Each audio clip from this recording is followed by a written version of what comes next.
«Papá, no tenemos que mantenerte», dijo Héctor, sin levantar la vista del plato. El cuchillo me tembló entre los dedos. Lucía, mi hija, bajó la mirada fingiendo no haber escuchado. El olor a carne asada se mezclaba con algo más: vergüenza. Hasta mi nieta María, sin entender, preguntó: «¿Por qué le hablas así al abuelo?». Héctor soltó una risa seca. «Porque el abuelo ya vivió su vida, y ahora vive de la nuestra». El silencio fue tan espeso que hasta el reloj del patio dejó de sonar. Yo solo bebí un sorbo de agua, lo dejé sobre la mesa, y en mi mente ya estaba cerrando sus cuentas. Aún no lo sabían, pero ese día perdieron algo más que el respeto, porque cuando un viejo se cansa de callar, aprende a cobrar. Antes de continuar, suscríbanse al canal y díganos en los comentarios desde dónde nos están escuchando.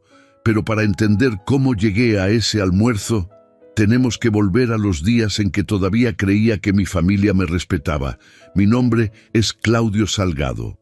Tengo 73 años. El día que mi esposa murió, el silencio de la casa se volvió tan pesado que dolía respirar. De repente, solo quedaba yo frente a un plato frío en una mesa demasiado grande. Los primeros meses viví de café recalentado y recuerdos que me despertaban a las 3 de la madrugada. Lucía, mi única hija, venía los domingos con su esposo Héctor y mi nieta María. Traían comida hecha, me preguntaban si necesitaba algo y se iban antes de que oscureciera. Yo era contador. Trabajé 38 años llevando las finanzas de empresas que nunca me dieron las gracias, pero que jamás perdieron un peso bajo mi vigilancia. Me retiré con una pensión decente de 18,000 pesos mensuales, ahorros de 642,000 pesos y la casa azul que compré cuando Lucía apenas caminaba. Esa casa era mi orgullo. Patio con bugambilias, 2 recámaras amplias, cocina con azulejos de Talavera que mi esposa eligió una tarde de sábado. Todo pagado, todo mío. Pero después de 8 meses solo, Lucía llegó con una propuesta que sonaba razonable. «Papá, no puedes seguir aquí solo. ¿Y si te pasa algo? ¿Y si te caes y nadie te escucha?». Sus ojos brillaban con una preocupación que yo quería creer genuina. Héctor asintió desde atrás, con esa sonrisa que usaba cuando vendía algo. «Además, María te extraña. ¿No te gustaría verla crecer de cerca?». La niña me abrazó las piernas. «Di que sí, abuelo.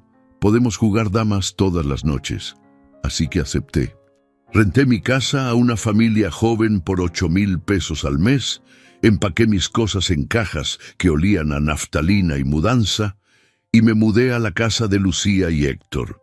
Una casa moderna en una colonia nueva, con pisos de loseta brillante y ventanas enormes que dejaban entrar más reflejo que luz.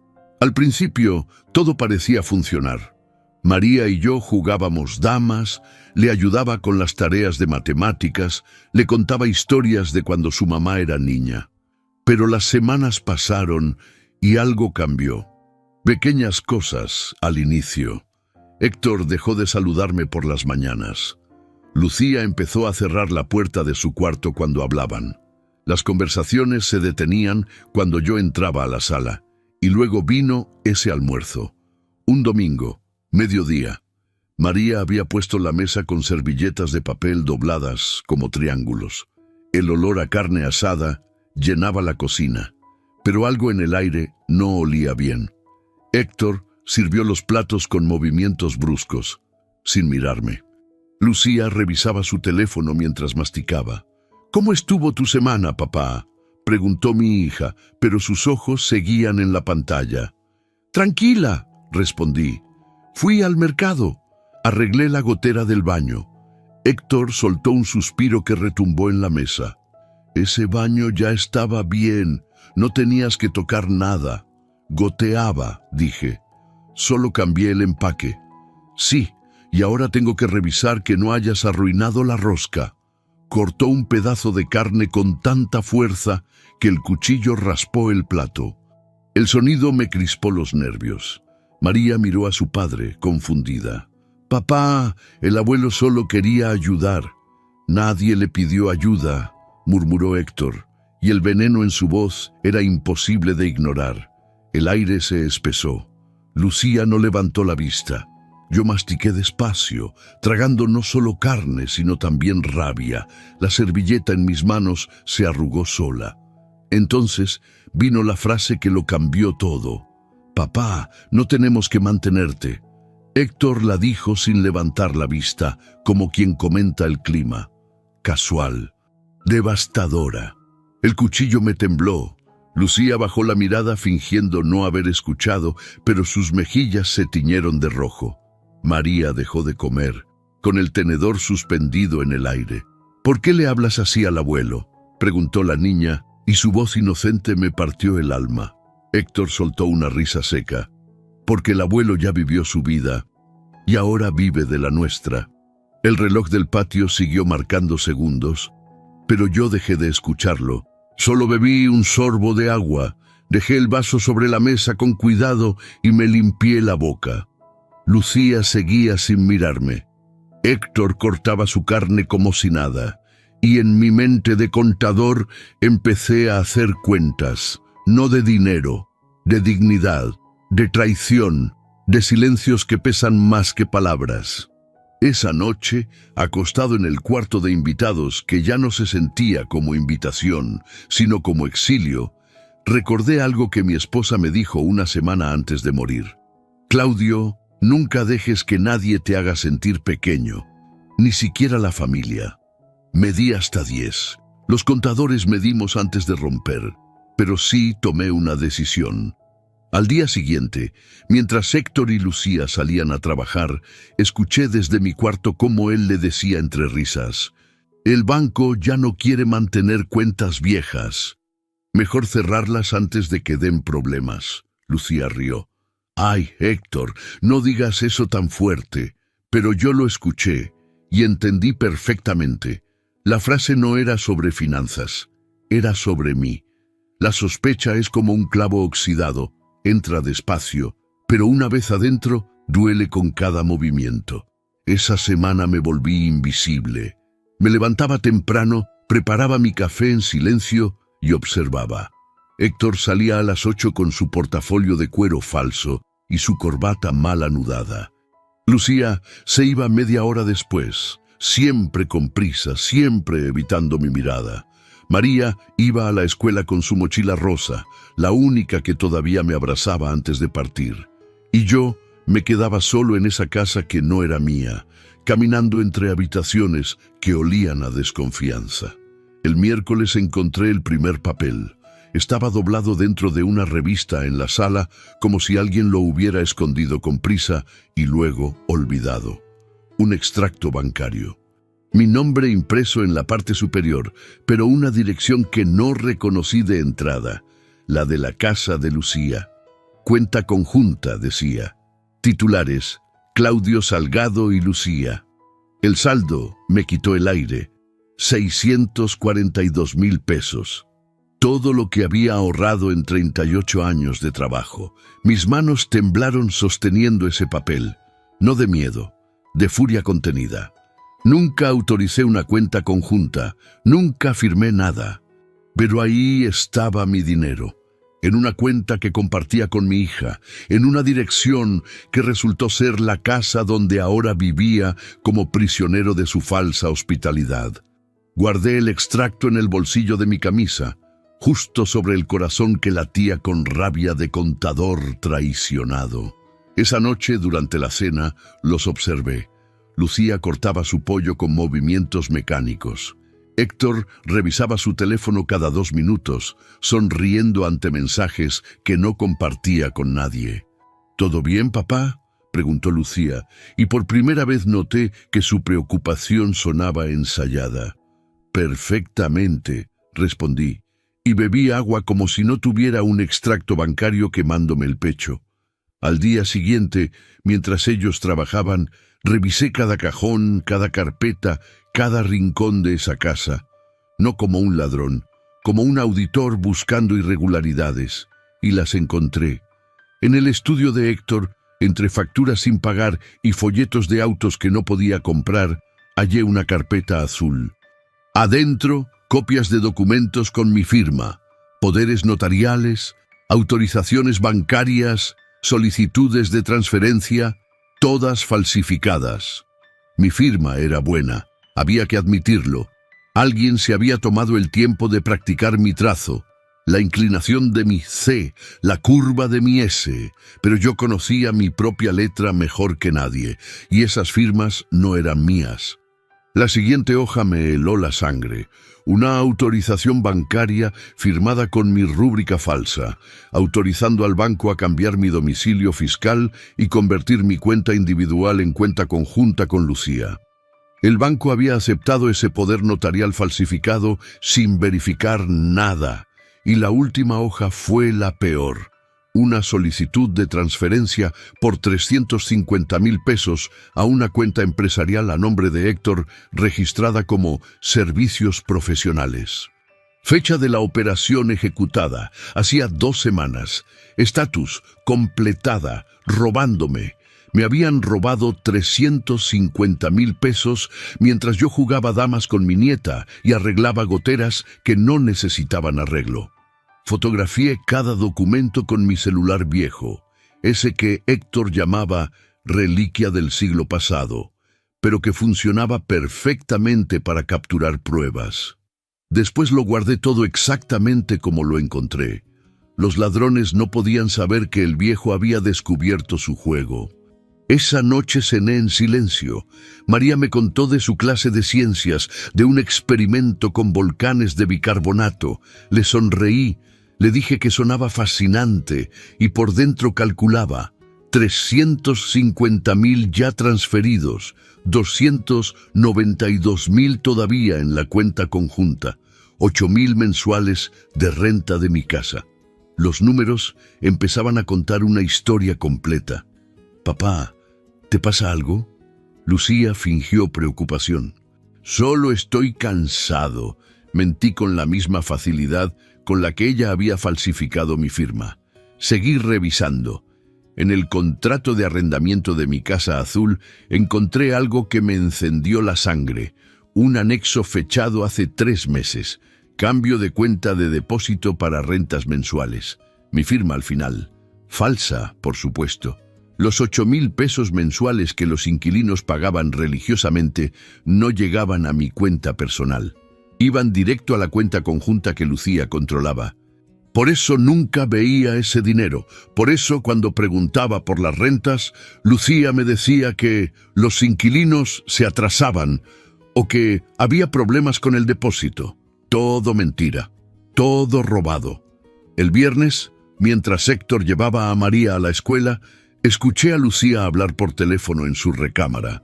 La puerta estaba entreabierta. Su voz sonaba ansiosa. «No, mamá no dejó nada a su nombre. Todo está con papá». «Sí, ya iniciamos el trámite. El notario dice que en 2 meses podemos...».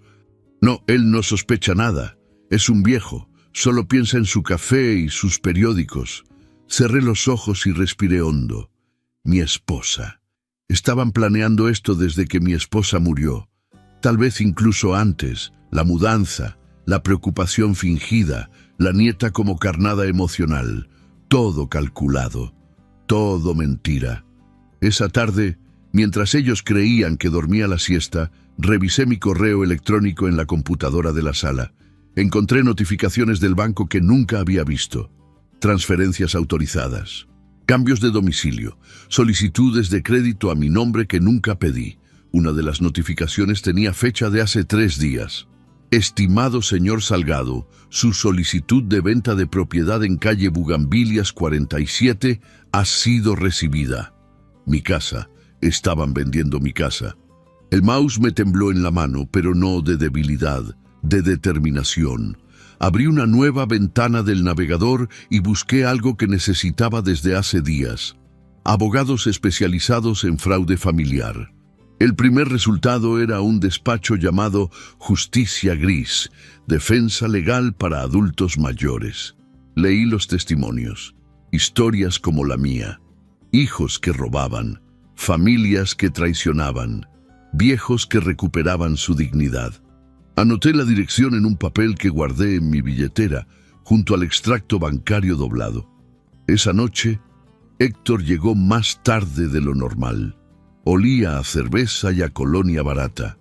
Lucía lo recibió en la puerta y hablaron en susurros que no pude escuchar completo, pero capté fragmentos.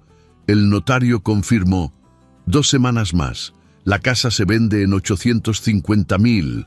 Dividirlo y 850,000 pesos. Mi casa azul, mi refugio, mi historia. La vendían como quien liquida mercancía vieja. Me quedé en mi cuarto, acostado en la oscuridad, haciendo lo que mejor sabía hacer: cálculos. Pero esta vez no eran de pérdidas, eran de venganza. El despacho olía a papel viejo y a justicia pendiente. Era martes por la mañana. Le dije a Lucía que iba al médico, una mentira fácil que ella aceptó sin siquiera levantar la vista de su teléfono. Tomé el autobús que me dejó en el centro, caminé 3 cuadras con el sol quemándome la nuca y empujé la puerta de vidrio con un letrero discreto: Justicia Gris, Lic Teresa Campos. La recepción era pequeña pero ordenada. Una mujer de cabello plateado, lentes de pasta y traje sastre color gris perla, levantó la vista desde su escritorio. Sus ojos eran agudos, del tipo que ve más allá de las palabras. «¿Señor Salgado?», preguntó sin necesidad de confirmación. Puntual como yo. «Sí», respondí, y mi voz sonó más firme de lo que esperaba. «Pase y traiga todo lo que tenga». Su oficina era un santuario de batallas ganadas. Diplomas en las paredes, fotografías con clientes ancianos sonriendo, estantes repletos de códigos civiles subrayados como Biblias de guerra. Teresa se sentó frente a mí, cruzó las manos sobre el escritorio y esperó. Saqué mi celular. Las fotografías de los documentos falsificados, el extracto bancario arrugado, la notificación del correo sobre la venta de mi casa.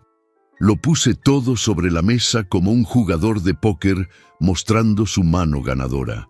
Ella revisó cada imagen en silencio. Sus labios se apretaron, sus dedos tamborilearon sobre la madera. Falsificación de firma, fraude patrimonial, abuso de confianza agravado por vínculo familiar. Levantó la vista. ¿Cuánto tiempo lleva viviendo con ellos? 6 meses. ¿Y cuánto tardó en descubrirlo? 10 días. Una sonrisa mínima curvó sus labios. Contador, ¿verdad? Se nota. La mayoría tarda meses en darse cuenta. Algunos nunca lo hacen. ¿Puedo recuperar mi dinero? Puede, pero no como usted cree. Se recostó en su silla. Escúcheme bien, señor Salgado. Si va a casa gritando, mostrando pruebas, exigiendo explicaciones, ellos destruirán todo y usted se quedará sin nada. Los delincuentes con corbata son los más peligrosos porque conocen las leyes mejor que las víctimas. Entonces, ¿qué hago? Silencio, paciencia, precisión. Cada palabra sonó como un martillazo. Usted va a seguir siendo el abuelo confundido. Los va a mirar a los ojos sin mostrar lo que sabe. Y mientras ellos creen que el viejo está derrotado, nosotros vamos a cerrarles todas las salidas. Asentí. Era exactamente lo que un contador haría. Auditoría silenciosa antes del golpe definitivo. Teresa abrió una carpeta nueva y empezó a escribir. Primero, revocamos todos los poderes notariales que le sacaron con firma falsa. Segundo, abrimos una cuenta nueva solo a su nombre en otro banco. Tercero, solicitamos medida cautelar de protección patrimonial para congelar la cuenta conjunta por sospecha de fraude. Cuarto, bloqueamos la venta de su casa con una orden judicial ante el registro público de la propiedad y oficio a la notaría. ¿Cuánto tiempo tomará? Si me trae las escrituras de su casa mañana, en una semana tendremos todo listo. La medida cautelar y la anotación preventiva en el registro estarán activas en 72 horas. Me miró directo a los ojos. Pero necesito que me prometa algo. ¿Qué? Que no va a confrontarlos hasta que yo le diga.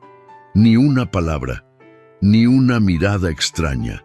Usted sigue siendo el abuelo confundido que arregla goteras. ¿Entendido? Entendido. Salí de ese despacho con algo que no sentía desde el almuerzo de la vergüenza. Esperanza. No la esperanza tonta de que todo se arreglaría. La esperanza calculada de quien tiene un plan. Durante los siguientes días seguí el libreto perfecto. Buenos días, mecánicos. Cafés en silencio. Partidas de damas con María.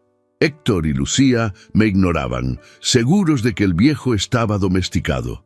El jueves volví al despacho de Teresa con las escrituras de mi casa, mi acta de nacimiento y comprobantes de todos mis ingresos. Ella los revisó con la meticulosidad de un cirujano. Perfecto. Con esto iniciamos el proceso de revocación. Hizo una pausa, pero encontré algo más. Mi estómago se tensó. ¿Qué? Revisé el registro público de la propiedad. Su hija ya inició el trámite de venta. No solo eso, hay un comprador interesado que depositó un anticipo de 85,000 pesos. El aire se volvió pesado. ¿Cuándo? Hace 5 días. La fecha de firma definitiva está programada para dentro de 2 semanas.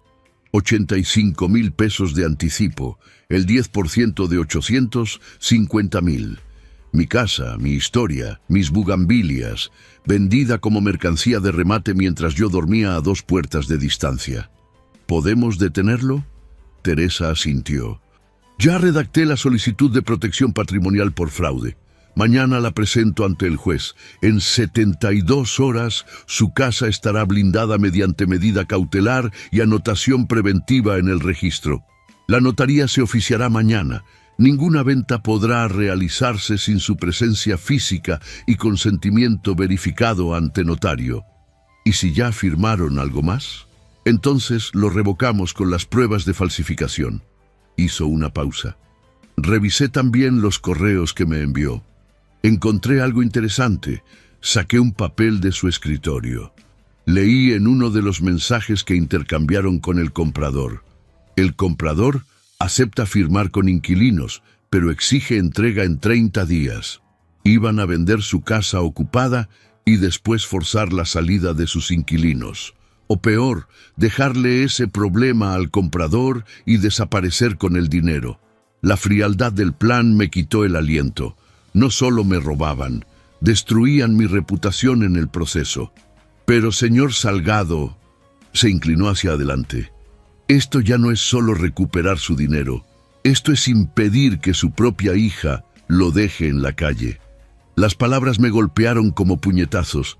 Lucía, mi niña, la que yo cargaba en brazos cuando lloraba, la que yo llevaba a la escuela cada mañana, la que juró en el funeral de su madre que nunca me dejaría solo. Esa niña ya no existía. En su lugar había una mujer que falsificaba firmas y vendía recuerdos. Hágalo, dije. Todo. Hay algo más que necesitamos hacer antes de formalizar cualquier acción, agregó Teresa. Necesito que se someta a una evaluación psicológica con 2 peritos independientes que trabajo regularmente. Es para blindar todo el proceso. Cuando revoquemos poderes y bloqueemos cuentas, ellos intentarán alegar que usted no está en sus cabales. Con esta evaluación certificada, demostramos capacidad mental plena, decisión voluntaria, sin coerción. ¿Cuándo? Mañana mismo. Es urgente. Así, cuando movamos las piezas legales, todo estará respaldado. Teresa extendió su mano. La estreché. Sus dedos eran firmes, de abogada que había peleado 100 batallas como esta. Confíe en mí, señor Salgado. Los viejos no siempre pierden. Salí del despacho con el sol de mediodía cegándome. En el autobús de regreso pensé en mi casa azul, en las bugambilias que mi esposa plantó, en los azulejos de Talavera, en cada rincón que guardaba 40 años de vida. Y pensé en Lucía, firmando papeles de venta mientras yo dormía. Cuando llegué a su casa, ella estaba en la sala revisando su laptop. Me vio entrar y sonrió. «¿Cómo te fue en el médico, papá?» Bien, mentí. Todo está bajo control. Y no mentía del todo, porque por primera vez en meses yo era quien controlaba el juego.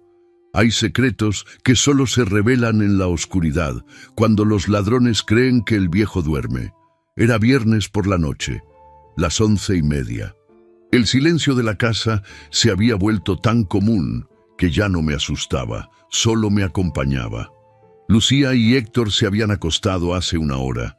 María dormía con su peluche de oso, ajena a la guerra silenciosa que se libraba bajo su techo.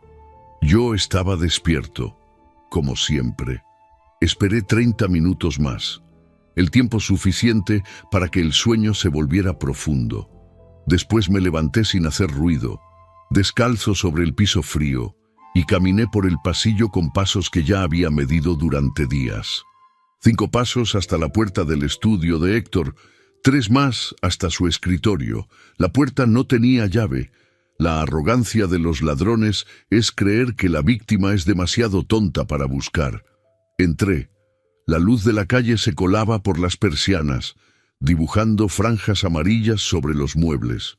El escritorio era un desastre organizado. Papeles apilados, facturas vencidas, bolígrafos sin tapa. Y en el cajón inferior derecho, el que siempre cerraba con llave, encontré lo que buscaba. La cerradura era simple.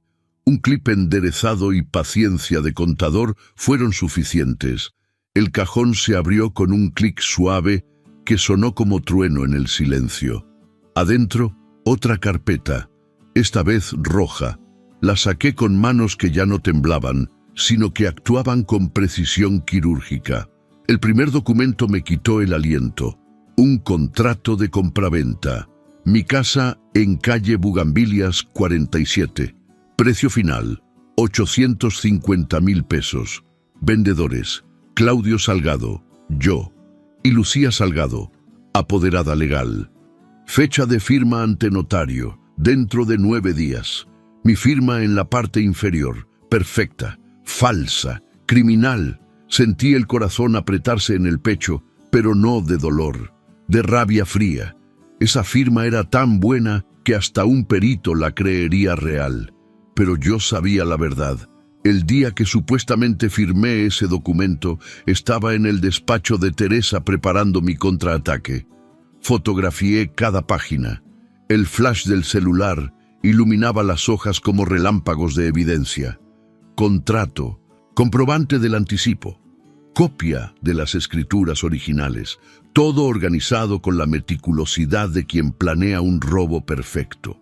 Pero había más. Al fondo del cajón, debajo de una libreta de contactos, encontré algo que me heló hasta los huesos. Un folleto doblado, papel brillante con fotografías de habitaciones limpias, pasillos blancos, ancianos sonriendo en sillas de ruedas. Residencia de Ancianos San Benito, cuidado integral para la tercera edad, cuotas desde 15.000 pesos mensuales. Abrí el folleto con dedos que empezaban a temblar. Adentro, una hoja suelta, una reserva. Nombre del residente, Claudio Salgado. Fecha de ingreso tentativa, 3 semanas desde hoy. Tipo de habitación, compartida, la más barata. Responsables del pago, Lucía y Héctor. Habitación compartida, 15.000 pesos mensuales. Mi pensión de 18.000 apenas cubriría el costo. Lo entendí todo en ese momento, el plan completo. Vender mi casa, quedarse con los 850.000 pesos, encerrarme en un asilo barato donde mi pensión completa iría directo a la institución. Y ellos, libres de mí, disfrutando el dinero que me robaron, no era solo traición, era borrarme, liquidarme como un activo que ya no generaba valor. El papel crujió entre mis dedos. Lo fotografié también. Cada maldita palabra, cada detalle de mi destino planeado por mi propia sangre. Guardé todo exactamente como lo encontré. Cerré el cajón con el mismo clic suave. Salí del estudio como un fantasma, invisible, imparable. De regreso a mi cuarto, me senté en la cama. Las fotografías del celular brillaban en la oscuridad. Pruebas, evidencia, munición legal. Pensé en mi esposa, en lo que me dijo antes de morir: Claudio, nunca dejes que nadie te haga sentir pequeño. Y pensé en Lucía, en la niña que yo arrullaba cuando tenía pesadillas, en la adolescente a quien le pagué la universidad, en la mujer que lloró en mis brazos el día que nació María. ¿En qué momento esa niña se convirtió en esto? No lloré. Los contadores no lloran.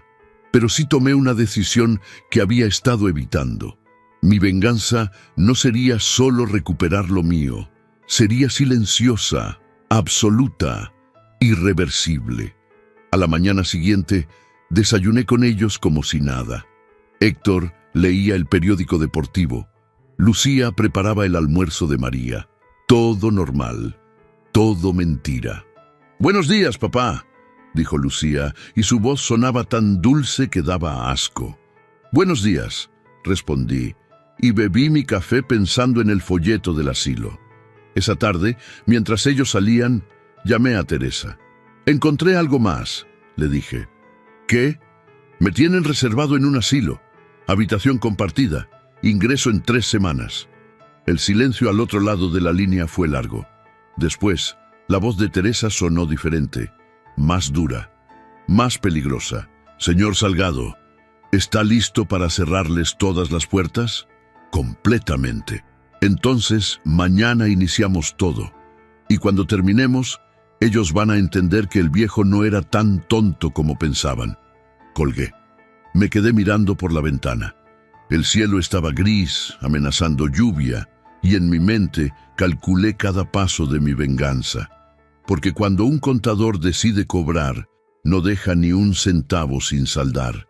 A veces, la mejor manera de ganar una guerra es dejar que el enemigo crea que ya ganó. Era lunes por la mañana, el último día que Lucía y Héctor me verían como el viejo inofensivo que arreglaba goteras y jugaba damas. Teresa me había dado instrucciones precisas la noche anterior. Desaparezca 2 días, deje su celular en casa. Que crean que algo malo pasó, el pánico los hará cometer errores. Desayuné solo, pan tostado y café negro. Lucía ya se había ido temprano a una supuesta junta. Héctor dormía hasta tarde, como siempre. María estaba en la escuela. Lavé mi taza, la sequé, la guardé en su lugar exacto.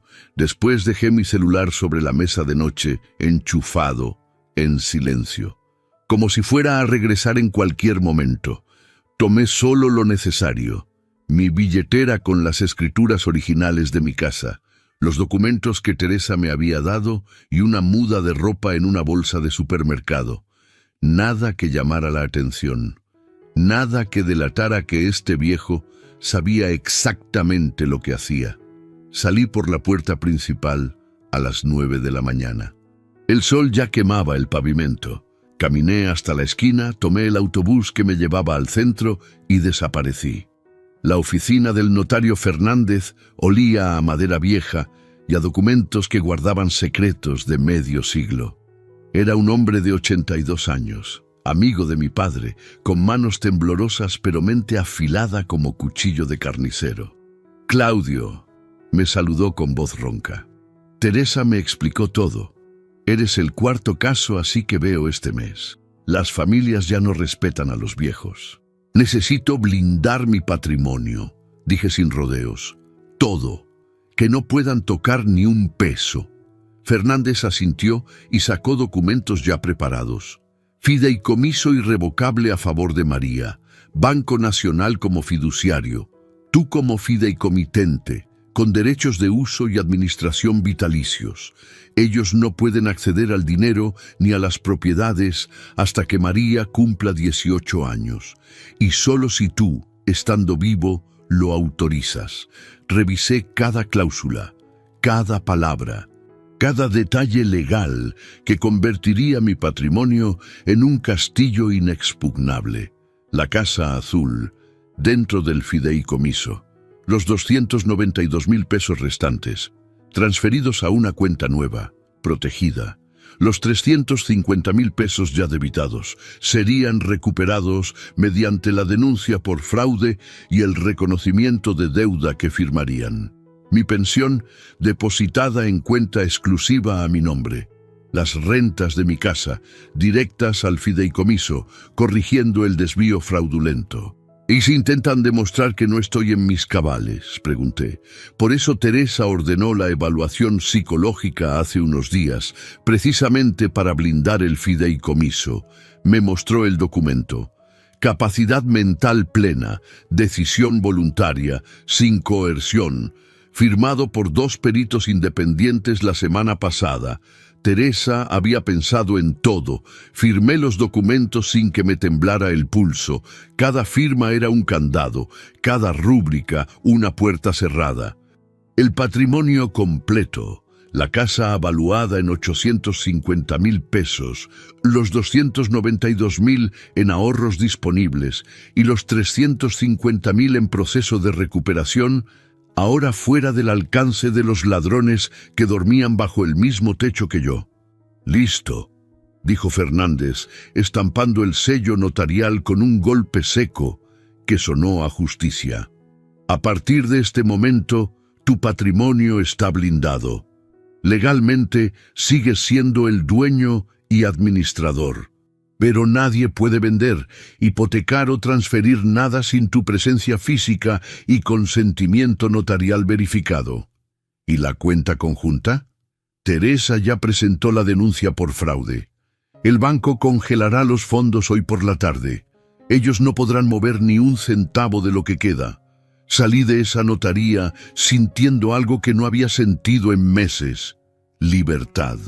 No la libertad de movimiento, sino la libertad de saber que mi vida, mi esfuerzo, mis 40 años de trabajo ya no estaban en manos de quienes me traicionaron.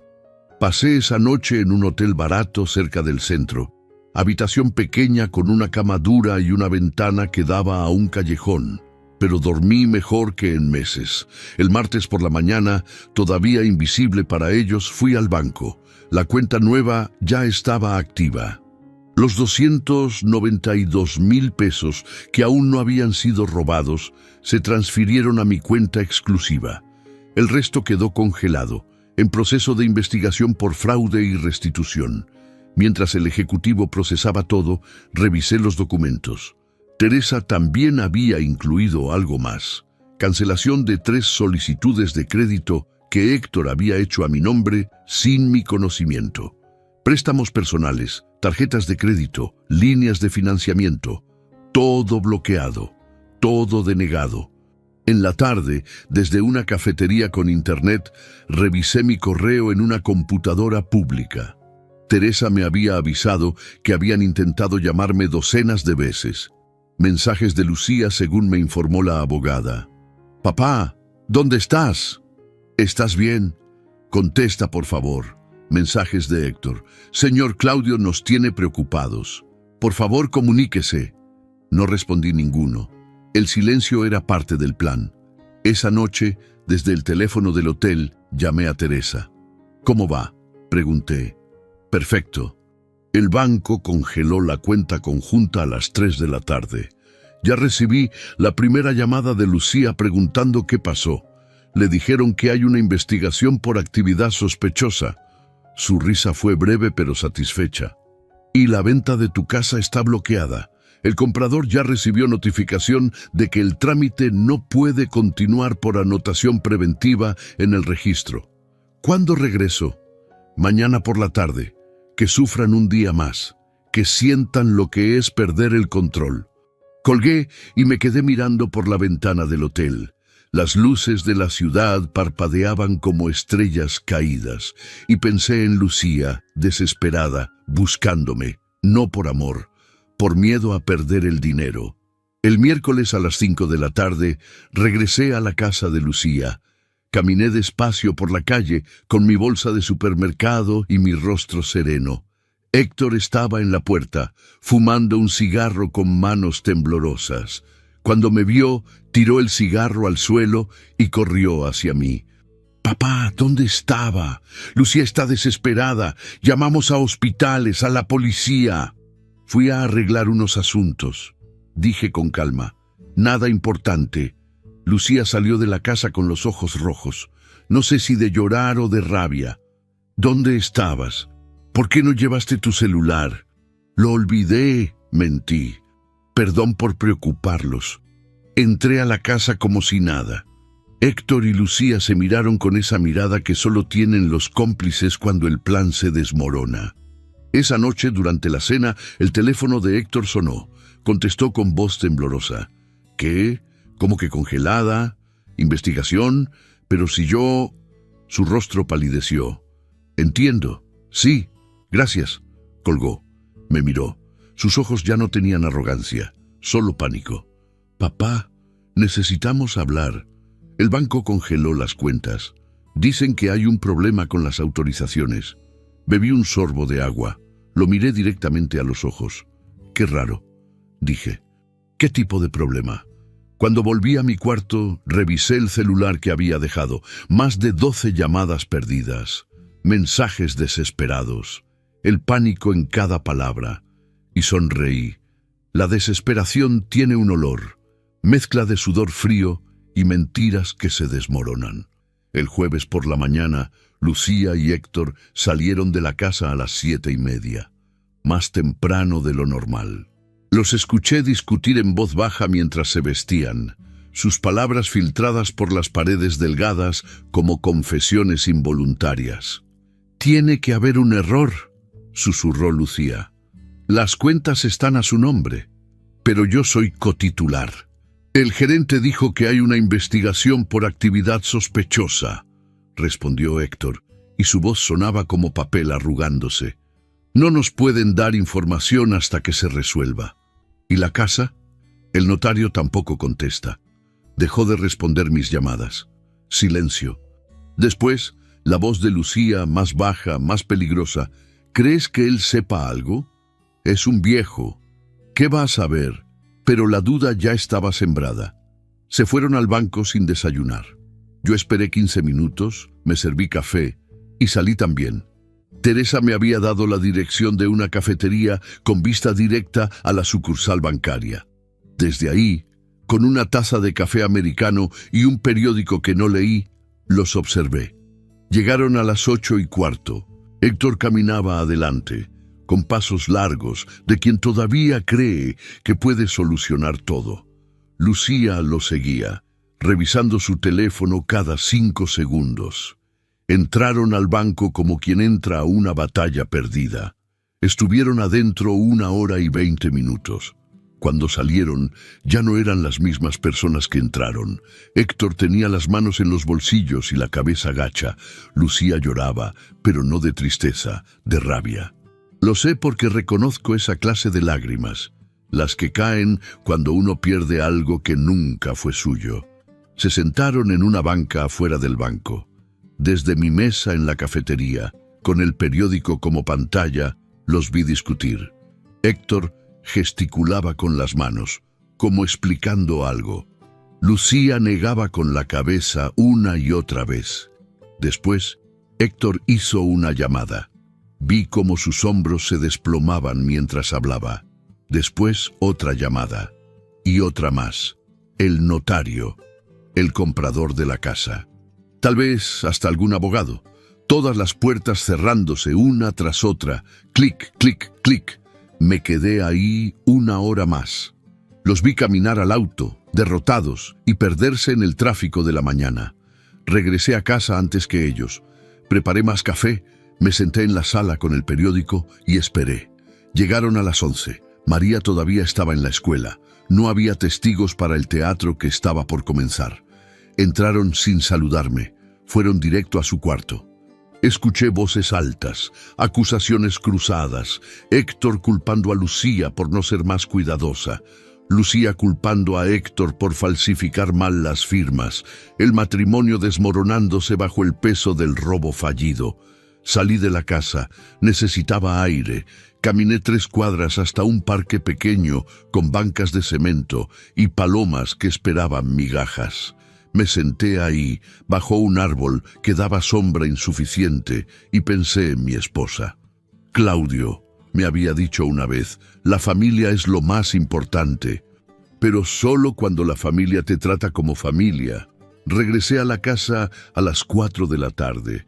Lucía estaba en la cocina, preparando algo que no era cena, sino distracción. Héctor fumaba en el patio, su tercer cigarro del día, a juzgar por las colillas en el cenicero. Cuando entré, ambos me miraron, ya no con desprecio, con cálculo, con la desesperación de quien necesita algo y no sabe cómo pedirlo. Esa noche cenamos en silencio. María hablaba de su clase de arte, de un dibujo de mariposas que había hecho. Yo le sonreí, le dije que me encantaría verlo. Lucía empujaba la comida en su plato sin comerla. Héctor bebía agua como si fuera algo más fuerte. Después de que María se fue a dormir, sucedió. Lucía y Héctor se sentaron frente a mí en la sala. Sus rostros estaban tensos, ensayados, como actores preparándose para la escena más importante de sus vidas. «Papá», comenzó Lucía y su voz temblaba con una mezcla de miedo y rabia contenida. «Necesitamos hablar». «Hablen», dije, y mi calma los desconcertó. Héctor se inclinó hacia adelante. «Hay un problema con las cuentas bancarias. El banco dice que hay una investigación, que los fondos están congelados». «¿En serio?», pregunté y bebí un sorbo de mi té de manzanilla. «Sí, y la venta de tu casa también se detuvo». La voz de Lucía se quebró. «Papá, ¿tú sabías algo de esto?». La sostuve la mirada. 3 segundos, 5, 10. ¿Por qué habría de saber algo? Porque... Héctor tragó saliva. Porque las órdenes de bloqueo llegaron justo después de que tú desapareciste 2 días. «Coincidencia», dije. «No es coincidencia», explotó Lucía, y las lágrimas finalmente cayeron. «¿Qué hiciste, papá? ¿Fuiste con un abogado? ¿Nos denunciaste?». El silencio llenó la sala como agua, ahogando a los náufragos. «¿Denunciarlos de qué?», pregunté con voz suave. «¿Hay algo que denunciar?». Héctor se puso de pie. Sus manos temblaban. «Mire, señor Claudio, tal vez hubo malentendidos con las firmas, con las autorizaciones, pero todo fue con buena intención, para protegerlo». «¿Protegerme?», repetí la palabra como quien prueba veneno en la lengua. «Protegerme vendiendo mi casa sin que yo sepa. Protegerme reservándome en un asilo de habitación compartida».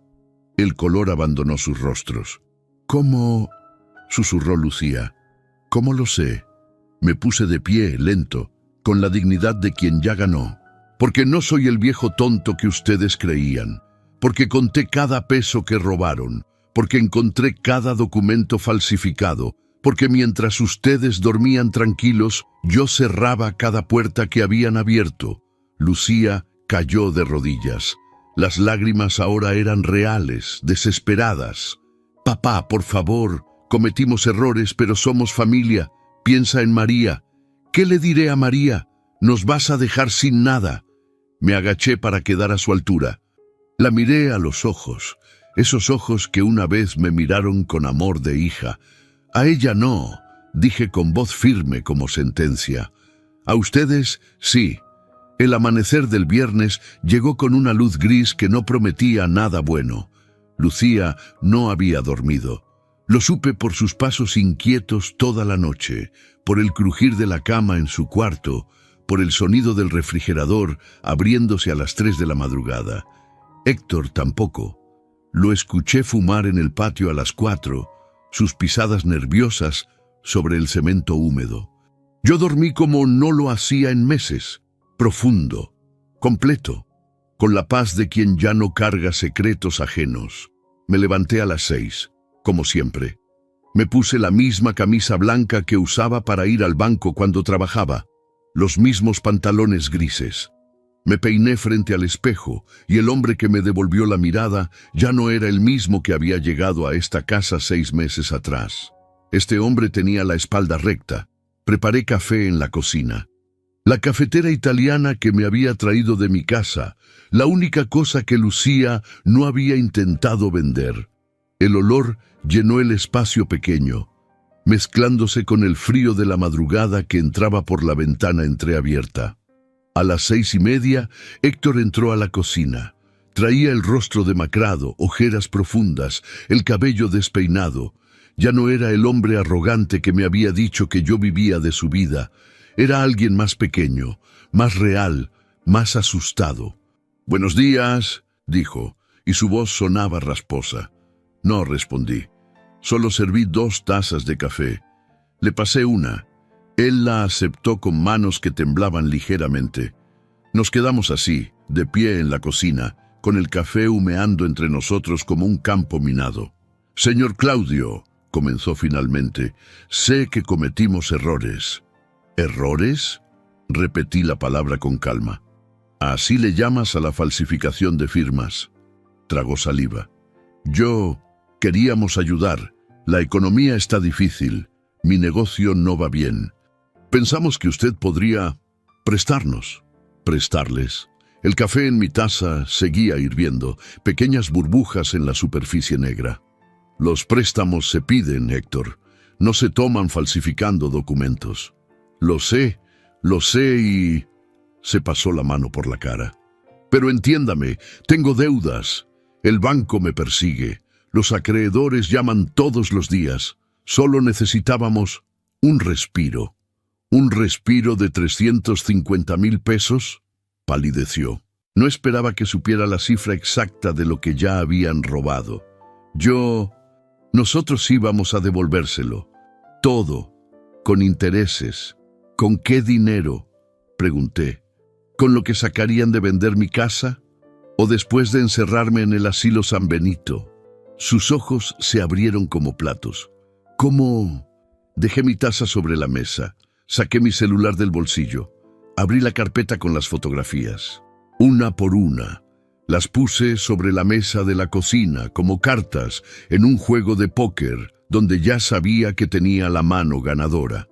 El contrato de venta falsificado, los extractos bancarios, el comprobante de la transferencia de 350,000 pesos, la reserva del asilo, los documentos con mi firma imitada, el desvío de las rentas de mi casa, todo. Héctor miraba las imágenes como quien mira el final de su propia vida. Lucía y yo solo queríamos asegurar nuestro futuro, susurró. «El futuro de María».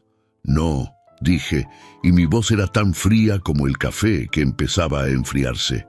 «Querían asegurar su futuro robándome el mío. Hay una diferencia». Se dejó caer en la silla. Puso la cabeza entre las manos. Por un momento pensé que lloraría, pero los hombres como Héctor no lloran. Solo calculan su próxima jugada. «¿Qué va a hacer?», preguntó sin levantar la vista.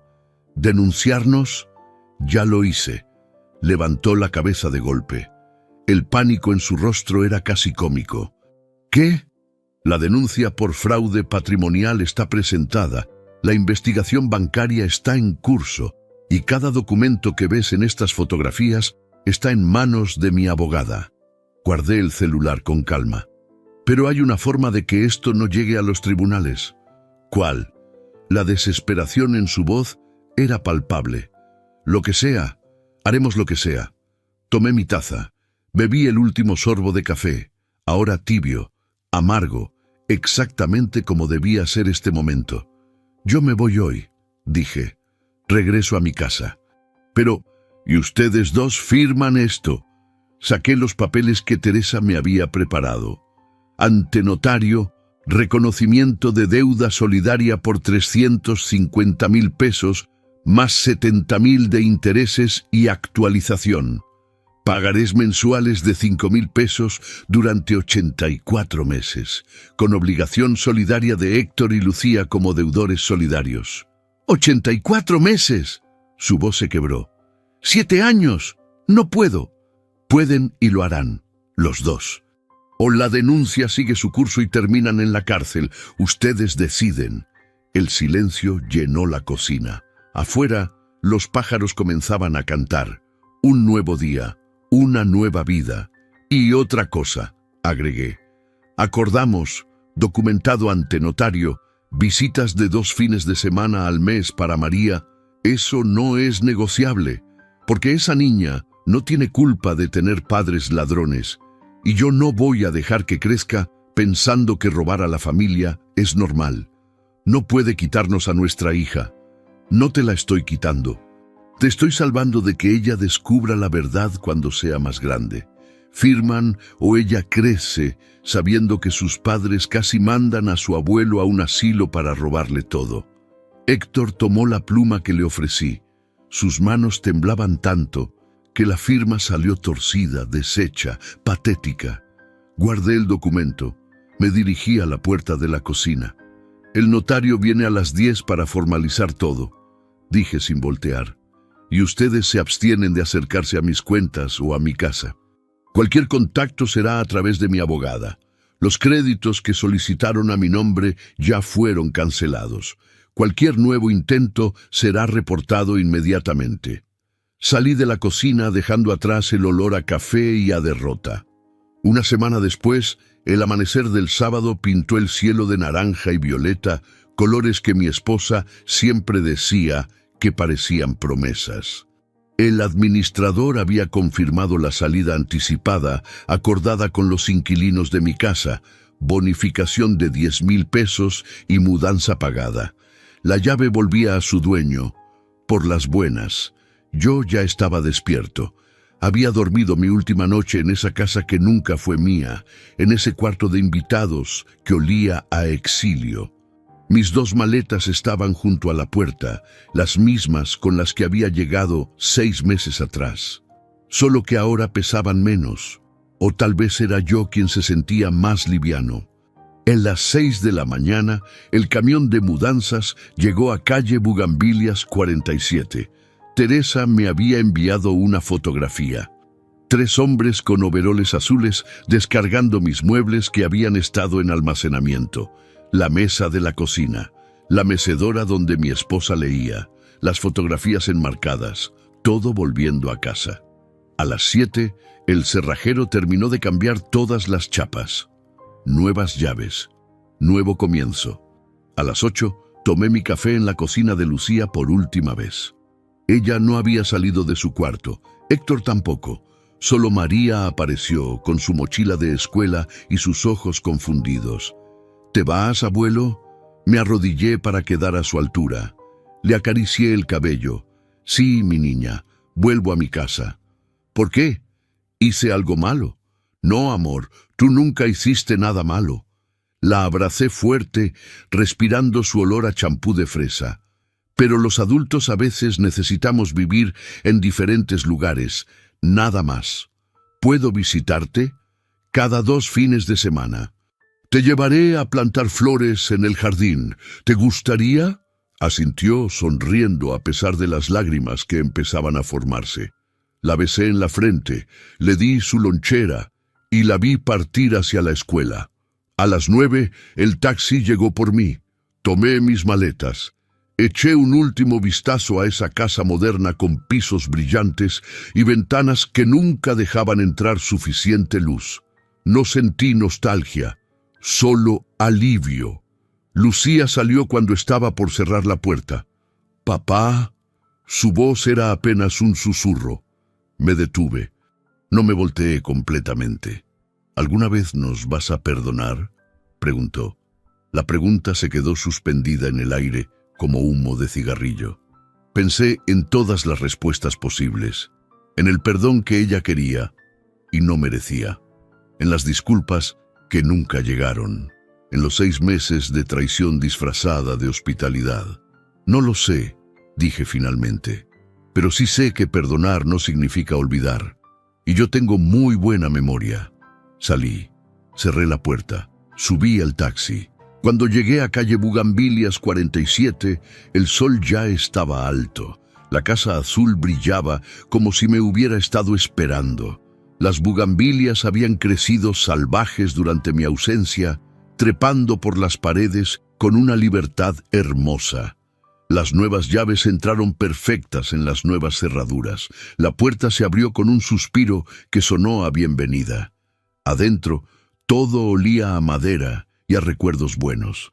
Los muebles estaban en su lugar, la mesa donde desayunaba con mi esposa, su mecedora junto a la ventana, Las fotografías de nuestras vacaciones en Oaxaca, de la graduación de Lucía, de un tiempo en que la palabra familia todavía significaba algo. Me preparé café en mi cafetera italiana. Me senté a la mesa de la cocina. Miré por la ventana hacia el patio donde las bugambilias bailaban con el viento. A las 11 de la mañana, mi celular sonó. Era Lucía. «Papá, el banco citó para firmar en la sucursal. Quieren hablar contigo. Dicen que hay documentos sobre la investigación. Ya hablé con ellos», interrumpí. «Todo está resuelto. ¿Y nosotros? ¿Qué va a pasar con nosotros? Van a sobrevivir. Como yo sobreviví estos meses. Como sobreviví perder a tu madre. Como sobreviví descubrir que mi propia hija me robaba mientras yo dormía. Papá, Lucía, te deseo lo mejor. De verdad. Pero necesito que entiendas algo. El respeto no se hereda, se gana. Y ustedes perdieron el mío». Colgué. Apagué el celular. Me quedé sentado en el silencio de mi casa recuperada, con el café tibio entre las manos y el sol entrando por la ventana como bendición. Esa tarde, el notario Fernández vino a visitarme. Traía los documentos finales del fideicomiso, todos firmados y sellados. Patrimonio protegido en el fideicomiso, la casa avaluada en 850,000 pesos y 292,000 en ahorros. Los 350,000 restantes en cobro judicial y extrajudicial mediante los pagarés firmados y la denuncia por fraude que seguía su curso. Mi pensión asegurada, mi casa blindada, las rentas volviendo a su cauce correcto. «¿Cómo te sientes?», me preguntó el viejo notario. «En paz», respondí, y era verdad. «Los viejos nunca perdemos las guerras importantes», dijo con una sonrisa. «Solo escogemos mejor nuestras batallas». Cuando se fue, me quedé en el patio. Las bugambilias se mecían con la brisa de la tarde. El reloj de pared marcaba las 6. Pronto oscurecería. Pensé en Lucía, en la niña que fue y en la mujer que se convirtió. Pensé en Héctor, firmando documentos con manos temblorosas. Pensé en María y en los fines de semana que pasaríamos juntos plantando flores. Y pensé en mi esposa y en lo que me dijo antes de partir. «Claudio, nunca dejes que nadie te haga sentir pequeño». Cerré los ojos. Respiré hondo. El aire olía a bugambilias y a libertad, y así entendí algo que solo los viejos sabemos, que la venganza más limpia no deja sangre, deja silencio. Quiero agradecer al canal Venganza con el Abuelo por darme este espacio para contar mi verdad. Si esta historia tocó algo dentro de ti, suscríbete, activa la campanita y déjame en los comentarios. ¿Perdonarías a un hijo que te traicionó o cerrarías la puerta para siempre? Gracias por escucharme.